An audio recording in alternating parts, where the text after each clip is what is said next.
Hi అండి. ఈరోజు ఈ వీడియోలో మనం బ్లౌజ్‌ని ఏ మెథడ్‌లో కట్ చేసుకున్నా సరే, ఈ చంక దగ్గర టైట్ అవ్వడం కానీ, లూజ్ అవ్వడం కానీ రాకుండా ఫిట్టింగ్ పర్ఫెక్ట్‌గా కుదరాలి అంటే సైడ్ జాయింట్లు ఏ విధంగా స్టిచ్ చేసుకోవాలి అనేది ఇప్పుడు చూద్దాం. చూడండి, సైడ్ జాయింట్‌ని స్టిచ్ చేసేటప్పుడు బ్లౌజ్‌ని ఈ విధంగా ఖర్చుల వైపుకి ఫోల్డ్ చేసుకోవాలి. ఇలా ఫోల్డ్ చేసుకున్న తరువాత ఇప్పుడు ఆది బ్లౌజ్‌కి నడుము లూజ్ ఎంత ఉందో కొలుచుకోవాలి. ఆది బ్లౌజ్‌కి నడుము లూజ్ వచ్చేసి 30 ఇంచులు. ఇప్పుడు ఈ 30 ఇంచుల్లో మనం నాలుగో భాగాన్ని తీసుకోవాలి. 30 ఇంచుల్లో నాలుగో భాగం ఎలా తీసుకోవాలి అంటే, ఫస్ట్ అయితే టేప్ని 30 ఇంచుల దగ్గరికి ఇలా ఫోల్డ్ చేసుకోవాలి.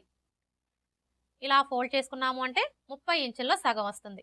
30 ఇంచుల్లో సగం వచ్చేసి 15 ఇంచులు. ఇప్పుడు మరలా టేప్ని 15 ఇంచుల దగ్గరికి ఇలా ఫోల్డ్ చేసుకోవాలి. ఇలా ఫోల్డ్ చేసుకున్నాము అంటే 30 ఇంచుల్లో నాలుగో భాగం అనేది వస్తుంది. 30 ఇంచుల్లో నాలుగో భాగం వచ్చేసి 7.5 ఇంచులు. ఇప్పుడు ఈ 7.5 ఇంచుల్ని ఫస్ట్ అయితే మనం ఉక్స్ పట్టీ వైపున మార్క్ చేసుకోవాలి. చూడండి, ఇక్కడ నుంచి టేప్ని ఈ విధంగా పెట్టేసుకొని కరెక్ట్గా 7.5 ఇంచులకి మార్క్ చేసుకోవాలి. ఉక్స్ పట్టీ వైపున మార్క్ చేసుకున్నాం కదా. ఇప్పుడు కాజా పట్టీ వైపున మార్క్ చేసుకోవాలి. కాజా పట్టీ వైపున మార్క్ చేసుకునేటప్పుడు ఈ కాజా పట్టీని వదిలేసి ఇక్కడ నుంచి టేప్ని ఈ విధంగా పెట్టేసుకొని 7.5 ఇంచులకి మార్క్ చేసుకోవాలి. ఫ్రంట్ పార్ట్ వైపున మార్క్ చేసుకున్నాం కదా. ఇప్పుడు బ్యాక్ పార్ట్ వైపున మార్క్ చేసుకోవాలి. బ్యాక్ పార్ట్ వైపున మార్క్ చేసుకునేటప్పుడు బ్యాక్ పార్ట్ని ఈ విధంగా సగానికి ఫోల్డ్ చేసుకోవాలి. ఇలా ఫోల్డ్ చేసుకొని ఈ ఫోల్డింగ్ దగ్గర నుంచి టేప్ని ఈ విధంగా పెట్టేసుకొని 7.5 ఇంచుల దగ్గరికి మార్క్ చేసుకోవాలి.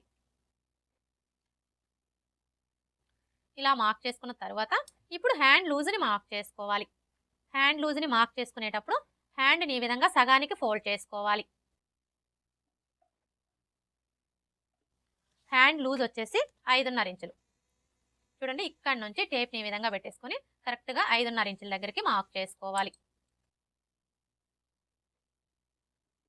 ఇలా మార్క్ చేసుకున్న తర్వాత ఇప్పుడు ఇదే విధంగా రెండో హ్యాండ్ని కూడా ఫోల్డ్ చేసుకొని మార్క్ చేసుకోవాలి.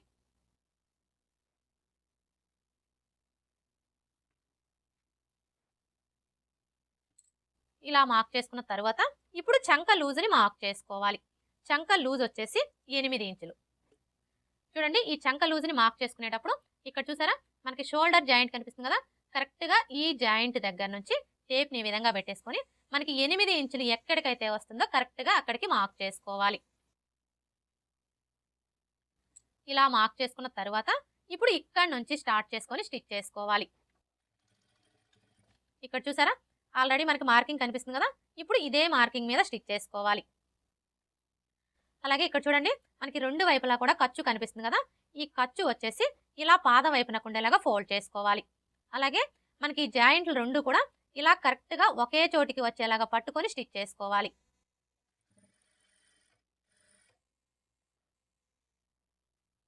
మరలా చెప్తున్నానండి, మనకి చంక కింద ప్లస్ గుర్తులాగా రావాలి అంటే ఈ జాయింట్లు రెండు కూడా ఇలా కరెక్ట్గా ఒకే చోటికి వచ్చేలాగా పట్టుకొని స్టిచ్ చేసుకోవాలి. ఇక్కడ వరకు స్టిచ్ చేసుకున్న తర్వాత ఈ కింది వైపున చూడండి, మనం బ్యాక్ పార్ట్కి అలాగే ఫ్రంట్ పార్ట్కి రెండింటికి మార్క్ చేసుకున్నాం కదా. ఇప్పుడు మనం మార్క్ చేసుకున్న ఈ మార్కింగ్లు రెండు కూడా ఇలా కరెక్ట్గా ఒకే చోటికి వచ్చేలాగా పట్టుకొని ఈ మార్కింగ్కి స్ట్రైట్గా స్టిచ్ చేసుకోవాలి. మీరు బిగినర్స్ అయితే ఈ విధంగా మార్కింగ్ చేసుకొని స్టిచ్ చేసుకోండి. అలాగే ఇక్కడికి వచ్చేసరికి మనకి షేప్ బెల్ట్ ఖర్చు వచ్చేసి పాదం వైపునకు ఉండేలాగా ఫోల్డ్ చేసుకొని స్టిచ్ చేసుకోవాలి.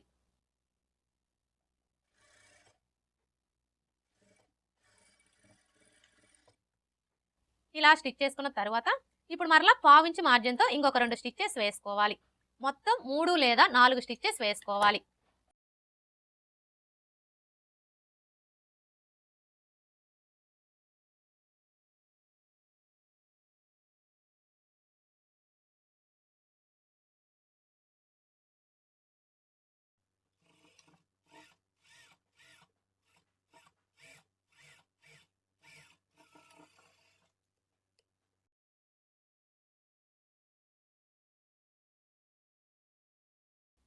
చూసారా, ఈ విధంగా పావించి మార్జిన్తో 3 లేదా 4 స్టిచ్చెస్ వేసుకోవాలి.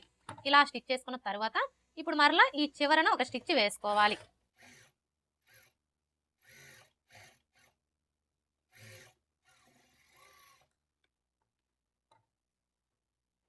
ఇప్పుడు ఈ ఎక్స్ట్రా క్లాత్ని కట్ చేసుకోవాలి.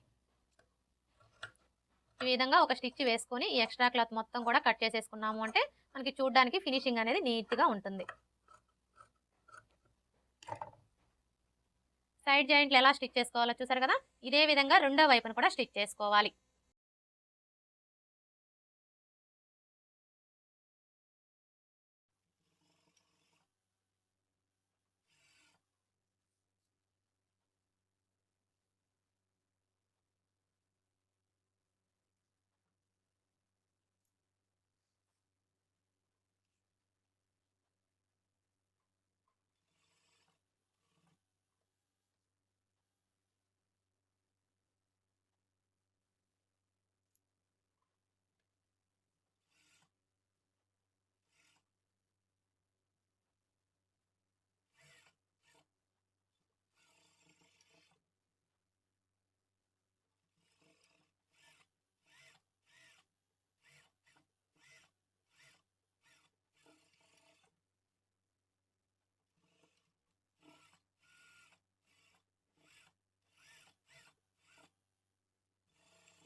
రెండో వైపును కూడా సైడ్ జాయింట్ స్టిచ్ చేసుకున్నాం కదా.